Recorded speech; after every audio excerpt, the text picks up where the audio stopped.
Salut à tous, c'est Antoine Moreau. Si vous aimez les voitures, vous êtes au bon endroit.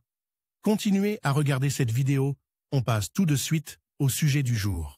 La tâche principale de l'huile moteur est de lubrifier les pièces mobiles du moteur afin de réduire les effets néfastes des forces de frottement. Des huiles pour machines bien choisies empêchent l'accumulation de dépôts de carbone et minimisent la formation d'oxyde. Mais il ne faut pas mélanger des lubrifiants de types différents. Avant de savoir quelle huile est versée dans le moteur, il est nécessaire de comprendre les propriétés de base des fluides lubrifiants. Type d'huile moteur pour le moteur de la voiture. Il existe trois principaux types d'huile moteur pour les moteurs de voiture. Elles ont des propriétés chimiques de base différentes. Leur technologie de production, leurs composants initiaux, leurs spécifications et leurs objectifs diffèrent. Principaux types de lubrifiants. Les lubrifiants sont divisés en huile synthétique, huile minérale et huile semi-synthétique. Le type de lubrifiant à utiliser dans un nouveau moteur est spécifié dans le cahier des charges, mais les fabricants s'efforcent d'atteindre l'universalité. Les moteurs modernes tolèrent n'importe quel type d'huile. Semi-synthétique. Au cœur des lubrifiants semi-synthétiques se trouvent les compositions de base des lubrifiants minéraux. Les propriétés des minérales K sont améliorées par l'ajout de divers additifs dans certaines proportions. Les huiles semi-synthétiques ont de bonnes propriétés lubrifiantes qui sont impossibles pour les produits pétroliers purs. Sans augmentation drastique du prix,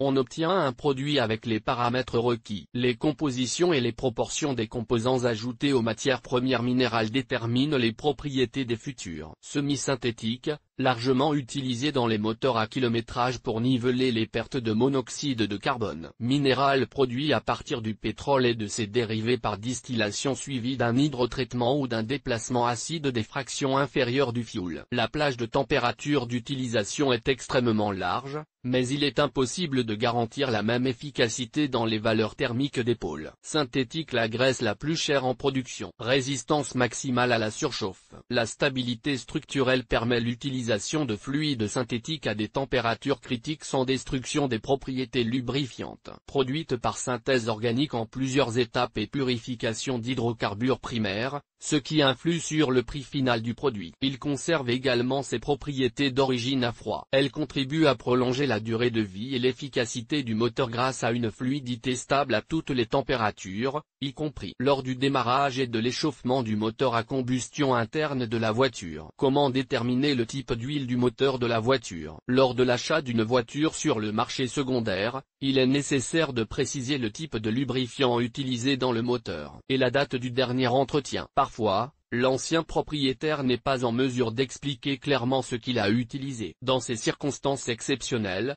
vous pouvez essayer de vérifier vous-même la composition du lubrifiant. Par la couleur et l'odeur, les différents types de lubrifiants se distinguent par leur couleur. En fonction de la quantité d'additifs, la couleur des huiles peut varier du jaune clair au rouge modéré. Toutefois, cette méthode de détermination du type de fluide ne s'applique qu'aux lubrifiants frais, récemment remplis. Lorsque le kilométrage dépasse un demi-millier de kilomètres, la couleur vire au brun foncé. Il est alors impossible de déterminer le type de lubrifiant avec un degré de certitude suffisant. Les odeurs des lubrifiants sont très peu différentes. En outre, lors d'une vidange programmée, il reste une petite quantité de lubrifiant usagé dans le moteur, ce qui influe considérablement sur l'odeur finale. Cette méthode de détermination de la composition du lubrifiant est donc peu informative. Viscosité. La viscosité de l'huile comme critère de détermination de la variété n'est pas la meilleure méthode. Les modèles classiques de l'industrie automobile étaient soumis à des exigences strictes qui permettaient de déterminer la viscosité du type de lubrifiant à partir d'une petite liste figurant dans la spécification. Plus récemment, cette méthode a perdu de sa pertinence et les réglementations ont été modifiées et étendues. Pour les voitures modernes,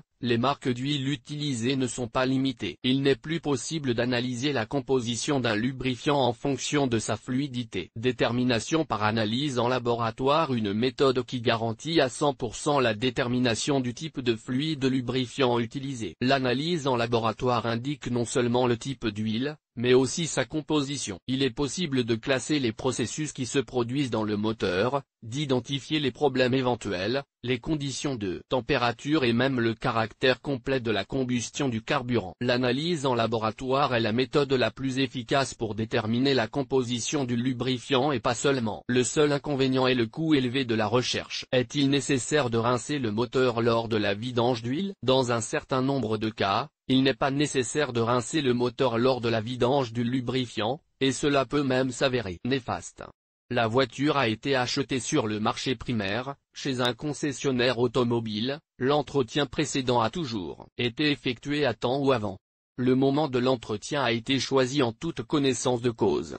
Aucun lubrifiant douteux n'a jamais été ajouté, par exemple sur la route. Le non-respect du comportement thermique du moteur accélère la décomposition du lubrifiant en fractions. Les propriétés déterminantes du fluide sont fortement altérées. Les oxydes et les contaminants s'accumulent. L'élimination de ce type de déchets est une condition préalable au fonctionnement du moteur. Lors de la vidange d'une voiture achetée sur le marché secondaire, il est recommandé de rincer le moteur.